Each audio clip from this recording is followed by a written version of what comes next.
This is the second part of the tour of Blacklick Township in 1987 with my sons Michael, age 13, and Kevin, 12. Kevin is manning the camera this time. Being shorter and less experienced, he has a lot of shots of the leafy trees and misses some of the main attractions, but please bear with us. We are now at the top of Red Mill Hill, just past the Clark Farms. There were two of those, and now we're heading down the hill, which I was describing to them as one of the places that the sled riding was best when I was a child, but this was a dirt road at that time, and it was rough and dangerous, even more curvy than it is now. And of course, because it was dirt, even with snow on it, you were more likely to be thrown off the road on a sled than you would be on a road like this one, which was by now a blacktop and looking pretty good.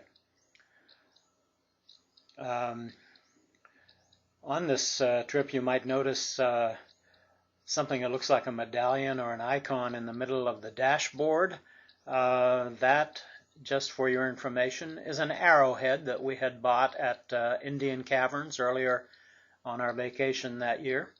And one of the boys put it there in the middle of the dashboard for safekeeping.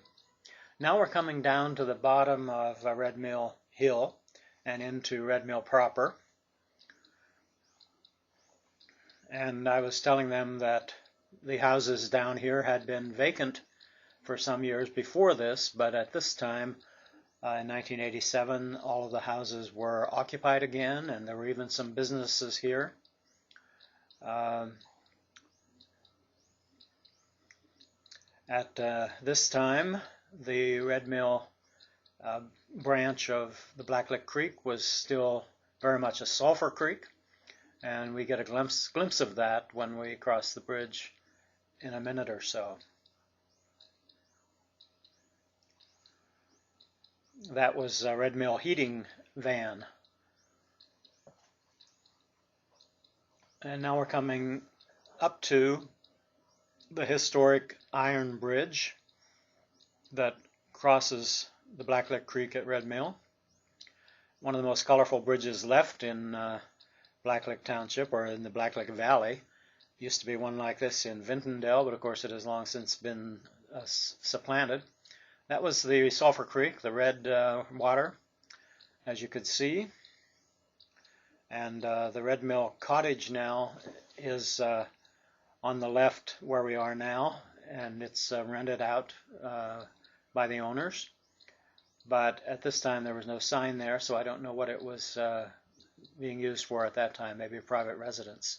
Going up the other side of Red Mill Hill now in Indiana County, and I'm not sure the name of the township over here on the Indiana side, but we went as far as the top of the hill and then turned around.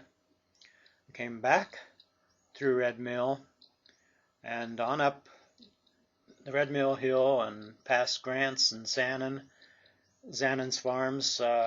Attilio Zannon, I mentioned earlier Antonio Zannon. That was a slip of my part, of course, and I apologize for that. There's the Kennedy Rancho, as Dad used to call it, at the top of the hill. And here we're pulling into what we called, when I was growing up, Topar's Lane. It was very muddy in 1987. I think it was probably early June on this visit. And we probably took a walk down that lane for a while and then came back, and now we're going back up the hill where you see the Kennedy White farmhouse ahead of us, the former Kennedy White farmhouse. My parents had already moved away from here by 1987 and were living in the Lakemont section of the greater Altoona area. Now I hope get some pictures of the farm, if Kevin will swivel the camera around.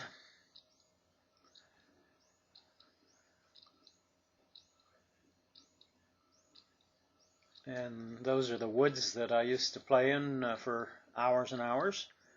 when I was a kid, and nobody does that anymore, apparently, even in this part of the world. At least not nearly as much as they did when I was a kid, because when you go in the woods now, you don't see evidence of people being there very much at all. But this was the Kennedy farm that we were looking at there, and now going on up Red Mill Road toward Blacklick Township High School. There was the Lerns and the Thompsons.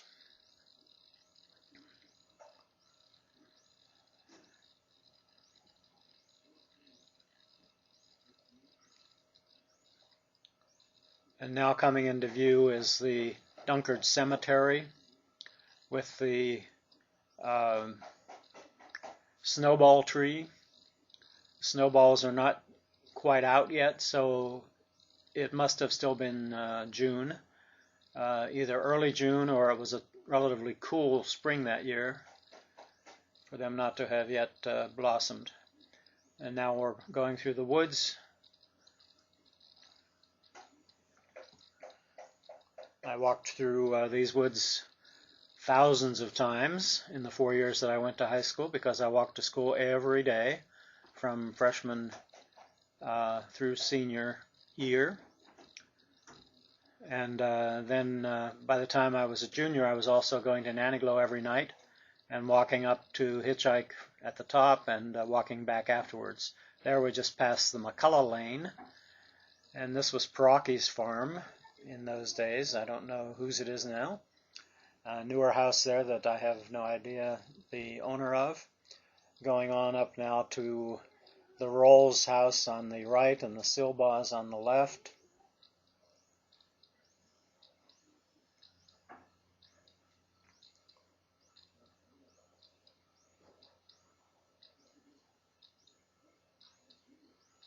And now we're coming up to the township building, which we are getting glimpses of here, but not very much. And then the house that the high school janitor lived in.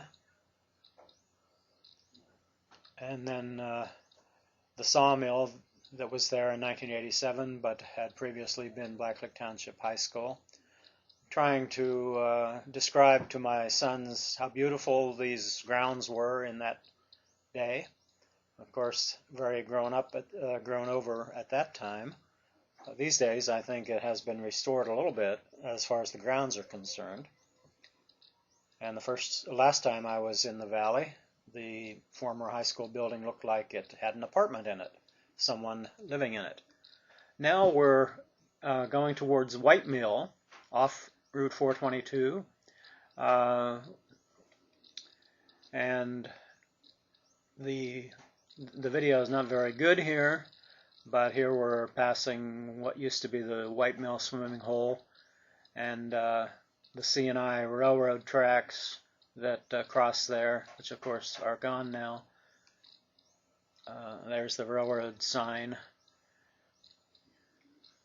at the road. And at the railroad, of course, was the way you would walk back to BAB, the other swimming hole that was at White Mill. Neither of those appeared to be in use at this time in 1987. And then we're going to go on to Adams Crossing,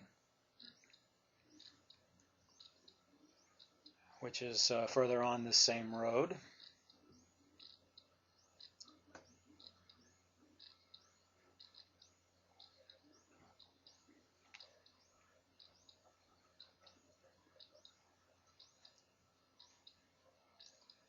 And Adams Crossing was the second swimming hole, at least for those of us who lived farther from it in Blacklick Township in the days that I was growing up. White Mill was preferred because it was closer to where we lived. But when we got a ride, we would go to Adams Crossing occasionally. My dad would occasionally drive us there. I don't remember him ever swimming there, but he would stay with us for an hour or so while we paddled around in the water and tried to swim. And here we are at Adams Crossing. There are several cars parked there, and there were people in the water splashing around and swimming. One of the cars even had a Utah license plate. Whoever was visiting at that time, if they're watching this, might send us an email and tell us who you were that was visiting in Blacklick Township in 1987 from Utah. Good footage of the trees. We don't really see the swimming hole, which I certainly wanted to have on the video, but my son just wasn't able to spot it. He didn't know where to look. And I believe the swimming hole was on the opposite side of the bridge in 1987 to where it was when I was growing up. So someone had probably dug out a little more, lifted more rocks off the bottom and stacked them up so the water will get higher on the lower side of the bridge than it was at the higher side of the bridge. And of course there had been floods